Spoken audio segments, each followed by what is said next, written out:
O Diyos, bigyan mo ko ng kaalaman.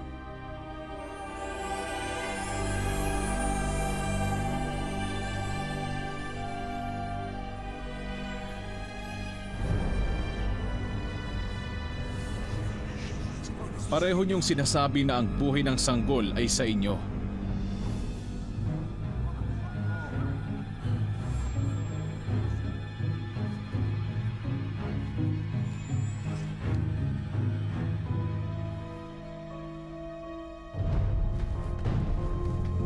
Kayo! Ikuha niyo ako ng espada!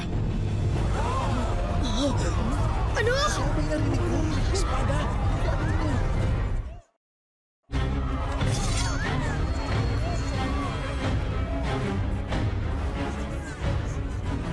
Anong gagawin niya? Hatiin ang bata sa dalawa! Ibigay ang kalahati sa bawat isa! Wag! Hindi! Wag! Ihiga niyo siya!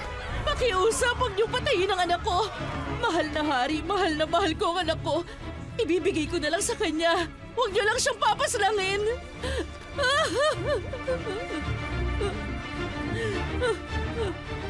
Sige, hatiin niyo siya sa gitna para wala sa amin makakatanggap ng bata.